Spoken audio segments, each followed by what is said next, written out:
chers compatriotes congolais, topesi bino basombote lelo tozali mokolo ya le 26 juillet 2021. Tozali lundi, tolamuki bien, sans problème, sans inquiétude, kaka ba insécurité na makambo mosusu. Topesi nano condoléances na bato oyo nyonso bakufeli babungisi bato ba oyo baza na kati ya hôpital. Bino nyonso ba congolais ba oyo baza na kati ya sécurité totale dans le nord sud Kivu, dans l'Ituri, nord Katanga. Topesi bino banso mbote eza bino la voix de Kivu, la voix de Sambwa. Nzambe a sunga bino apesa bino makasi oyo ya kotelema lelo mokolo ya le 26 juillet 2021 pour to continuer toujours combat ou bien éveil patriotique oyo toza nango mpona ko éveiller ba congolais. Mes chers frères, mes chers compatriotes, les autres que de Kolobela Makamba Rwandais, soit-disant Banyamulenge, dans les hauts et moyens plateaux du territoire des Fizi, Uvira et Mwenga. À ceux-là qui ont l'ignorance dans leur tête, parce qu'il y a beaucoup de gens qui se font être des historiens, des faux historiens, laisse-moi dire ça, pour à ce qui concerne les problèmes de Rwandais dans les hauts et moyens plateaux du territoire de Fizi, Uvira et Mwenga. Mes chers frères, notre pays a un grand problème parce qu'il y a des gens qui sont tellement très corrompus et puis ces gens qui sont très corrompus, ils ne veulent pas savoir l'histoire de la République. Et la majorité ils savent ça, mais ils veulent que non, tout le monde que non, oh, monde comment moderniser. Depuis que on a tabac écouté na wenze que donc ça pantalon. Monde comment moderniser. Mabeli abakoko na ndeko kwendo kopesa ba mususuti. Mes chers frères, les 3e jour consécutif nani délégation munene oya ministre Lwabanji, ministre provincial Lwabanji, ministre Rode Aochi et Sankoro soki Sako nani mokonzi ya Monisco dans le sud Kivu et Maniema bazana kati ya village ya Minembwe pour na bango que soi-disant dialogue entre le gouvernement et les Banyarwanda. Donc mes chers frères, toyeto pesa bino sango oyo mais ezo pesa passe na motema d'abord makambo yango nazokende kolakisa ke comment toza donc toza na bato oyo bakanisaka te à la tête du pays. Et ils sont là pour intimider nous les bas peuples en disant qu'on va vous arrêter si tu dis la vérité, on va vous arrêter si tu dis ceci, on va vous arrêter. Mais nous, les grands patriotes, comme moi, Kipopo Boy, qui vous parle ici devant le micro de la voix de Kivu, na ABC Binoki, Tokotika là toujours dans notre idéologie, vérité, c'est la vérité. Et puis, vérité, noir sur blanc, donc Tokotika, Tokokende jamais à côté de. Mes chers frères, ministre Rodin à Och, ministre Lwabanji Basingabo intérieur ya province ya Sud Kivu na chef ya Monisco dans le Sud Kivu Emaniema bazana kati ya Minembwe. Tango akomi na kati ya Minembwe kebaki ndoko sa dialogue na Barwandais baboyi balobi bayibisango net biso ezaka bitumba na bitumba.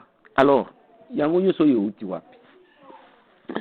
Congolais obike mboka biso basakana na ngoti na suka et puis Rwandais basakana mboko oyo ti mboka ekomi na niveau moko donc yase kutu omoni tango bakoko na biso bakendaka classe te mais banda ko konza ba chefferie na bango ba groupement na bango d'ailleurs bango administration bango zalaki bien mais oyo ya biso ba soit disant ba professeur na ba licencié bazoko lobaki nous les autorités vraiment tout ça autorité te vandeko tout ça autorité te mboka na biso na se tango bakomi na nani na Minembwe bavanda yiso yango ke bango bako dialogue na bango onyo so uti wapi moyebi bino banso mokolo le 10 juillet 2021 mois oyo il n'y a que 16 jours village ya Minembwe zalaki attaqué na coalition ya ba Burundi na ba Rwandais dont nous citons Ngumino, Turwaneho, FNL et Redi Tabar.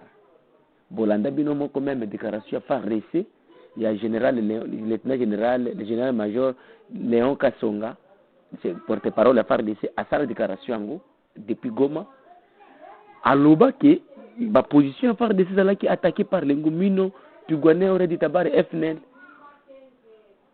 Bandeko mukulango le 10 to bungi sabana ebele ba soda ebele oyo ya biso ya Congo na kati ya place wana ya Minembwe na Enge des dizaines de morts de nos FARDC sous la complicité des Rwandais. Vous voyez, les Rwandais bazaki na boule ke baya bazo aérodrome pour bazo aide extérieure ou côté à l'extérieur pour na renforcer rébellion nani mouvement na bango ba longo la gouvernement en place. Grâce au Maïmaï, Ebu Ilantetezi, Yakutumba, Queen Sierra, ou Yabilos Bichambuke, Balobi, Tokende, to défendre Mboka. Ndeba toya ko sauver Minembwe. Imaginez-vous, ceux qui ont mis place Maïmaï et Bundi des jours. Donc, Bitomazaki Makas, une coalition de deux pays ici, de Burundi et le Rwanda, qui renforce avec les autodéfenses Banamboka. Armée de Wazalendo, donc patriotes. Les patriotes, Telemi, Balobi, Tokovundati, Nasuka, parce que Toko permettre, malgré que le gouvernement est quitté, qu'on défendre Minembo, Biso, patriote, Toko Kokate, Toko défendre, Pi, Barwande, Oyo, Batika Minembo. Parce que ceux qui te permettent, quand aérodrome, na Boko Barwande, c'est tout, Mboke Kei. Bakongole, Loka Kokamwa. Zajuru wangu oyo azo batiaki ke burgumestre Minembo Rwanda wana oyo Félix akosa ke non asirsoir ye makambo tout mais azo sala boyebi bien azo sala asala déclaration na radio par radio news international un agent de l'État un soi-disant agent de l'État azo ko blâmer ke ba maimai baya ko défendre baya ko bengana ngumino na kati ya Minembwe basali mabe FARDC pesali mabe pour écouter na maimai pourtant c'était des mensonges les FARDC na maimai babonde la place mon côté ba FARDC après ko kimande maimai yeko défendre Gadi Mukiza bongolo bateke non na bakiselié parce que les Rwandais souvent na landaka barani balobaka okuka kino ozokosa tokende bokoyo kaye après na kokende na kolimbola oyo ye azokoloba boyo landa nanu ye tokea sehemu za Kawela, sehemu za Kivumu, sehemu za Kawela, Kivumu, village, sehemu za Kalonge, Mleka, Alonge, vikundi vya Majimaji, Bamaimai, wakapanda Bamati, kushambulia Minembwe, baye kuataki Minembwe, Kalingi, na Majimaji, FARDC, Bamaimai yede banga. Hakuna raia kabisa waliopoteza maisha kutokana na hali hizo. Wabungi sivite. Sijajua idadi bakufi me na ukiwe ba nombre te. Mpaka magharibi kuna wengine ambao wamekufa. Tiswa ila wakupaki. Vita hivi vya Minembwe. Bandeko Bolandi vraiment un soi-disant bourgmestre. Donc selon ye alinga sepela ke ayoka kaka keno Barwande nde bazui Minembwe aérodrome wana za contrôler na Barwande. Alors biso ko zo tala kaka boy. Et combien de fois nous sommes les idiots, les bêtes, les ministres et les autres bazui bumuna bango bakei ko sala dialogue ici ka batu babomi armée nationale. Mais chers frères, nous sommes dans quoi? Nini, nous les Congolais, quelle distraction, hein? Quelle distraction. Et puis batu oyo de tozo kolobaki bakoki ko bundela biso. Batu oyo de tozo kolobaki ba autorité. Bande ko mboke ko inase. Ezaka matanga. Mboke kufi, Kongo kufi. Ba Congolais inchi na kufa. Hatuna ba autorité.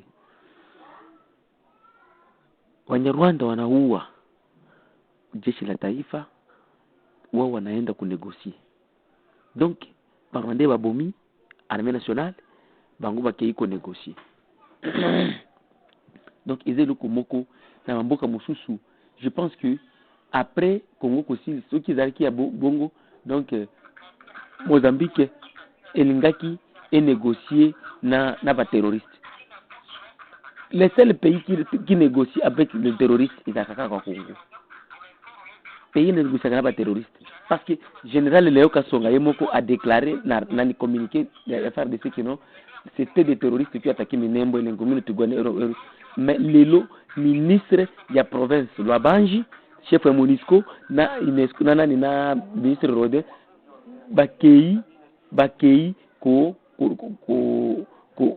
négocier tolanda lisusu gouverne nani soit disant bourgmestre yango ya Minembwe oyo Rwandais Zabine Shagadi bolanda ye lisusu ngana wana kokende ko interpreter sote oyo ayoka Kiswahili ayoka Shamukiza Gadi nikamuuliza kuhusu hali halisi ya leo hii.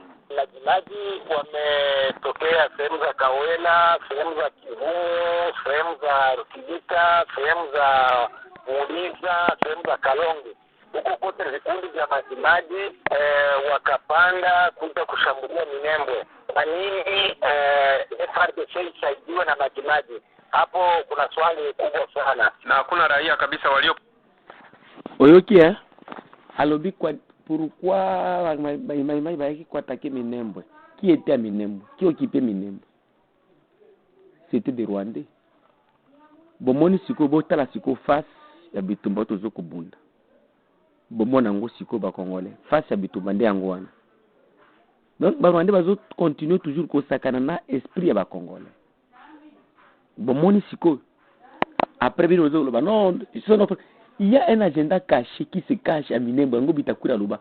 Et puis esukira ye mon côté gouverneur ni qui j'oublie son nom ici, Moïse Nyarugabo, un prétendu parlementaire na émission de dialogue intercongolais oyo ba bengela yipe patriote bitakwira bihona hajiste Nyarugabo azoko défendre bat oyo ba bomi ba militaire congolais donc ba rebelle. Et puis il marche à Kinshasa sans inquiétude. Bolungu la biso kuna ba distraction na biso na ba béton na ba nini. Bolungu la biso ba distraction wana. Mes chers de presse vraiment pardon. Bolungu la biso ba distraction ba béton. Nous ici à l'est nous souffrons. La politique que vous êtes en train de faire là-bas, biso peut tout ça là. Et nous n'accepterons jamais que Mabeli na biso kende. Le Congo c'est une fusion de terre. Le Congo c'est une fusion de terre. Le Congo, je dis encore, c'est une fusion des terres. Si vous êtes en paix chez vous, et chez les autres, ils ne sont pas en paix. Après, vous allez nous incarcérer tous comme des Jacques Ndala et aux incitations à la haine. Oui, c'est vous qui nous poussez à faire ça. Mutuna buto mundele pa na bango. Bandugu yangu kila mtu apiganie kwao. Hii politique iko pita Kinshasa atuyoni clair. La politique de Kinshasa, c'est clair était. Kinshasa des BBC politique ya. Et puis, il y a le même jour, le vendredi, tant que ministre Labanji, nana ne bakomi, tala basse bakei siko ko se rallier na bangumino. Mboko yo makavanda ko bisa biso tango bozana opposition yango tout ezana se. Yango omoni prenez chaque jour. C'est ma de Rwandais. O bazoko sala bazoko déserté bakei balandi ngumino pesanga kombo ya awa de 2020 jusqu'à nos jours ya école mususu oyo moniki ya ba Congolais bazoko déserté c'est ma de Rwandais et puis zambaza malamu pota ya bango nyoso bazoko déserté à part makani kandi aza na bomo c'est matama akufa oyo nani yase matama ezanani oyo pe nani nde nani oyo Gikwerere akufi na kama kuko mwenyeza kwa na nani yase matama aseme kuredu oyo aboyi ke sema matama akufate aloba na radio tulanda ye en direct yangwana bandeko barwande baboyi dialogue na FARDC baboyi dialogue na gouvernement congolais na kati ya Minembwe gouvernement ya ba incompétent na biso bakei na Minembwe bazoko kende kosenga dialogue na Barwandais. Les nationalistes comme nous resterons toujours dans notre idéologie et dans notre émission de veille patriotique à tous les Congolais qui tout les peuple congolais tout telema to yebaki tozana ba dirigeant tembo kana biso za même ba soda biso bozo kufela pamba no frère bana mura bozo kufela awa pamba bato bazo bomisa bino bazaba oyo ba kozina bino oyo bazo na kati ya bureau climatisé soki bomitalité bokosila Barwandais bakosilisa bino oyo ayebi Rwandais te biso to yebi Rwandais bien de A jusqu'à Z. Vos soi-disant chefs ozo kengela sima nde bazo kubomisa bino des ministres, des généraux, des administrateurs, pas des administrateurs, le DG et les autres qui font la politique à Kinshasa et à Bukavu, les gouverneurs et les autres, des batozo kubomisa bino, banamura, boyoka. Donc, message oyo vraiment est comme la soda nyonso ya Congo.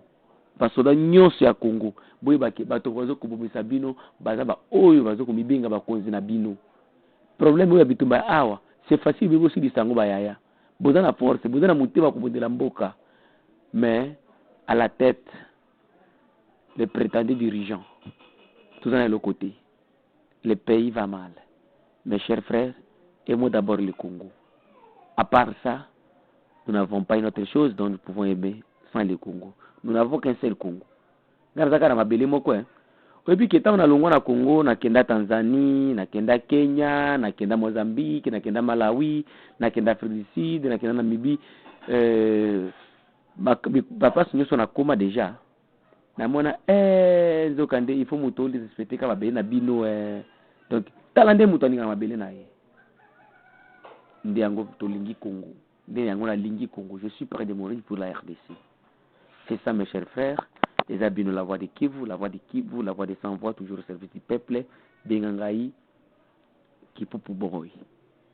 Awa tozo kopesa bino a sangwana na émission na bino na chaîne na bino ya patriote la voix de Kivu TV. Merci. Ceux qui nous contactent biso, contactez nous appelez 243 85 88 08 330. Email na biso la voix de Kivu 45@gmail.com. Merci.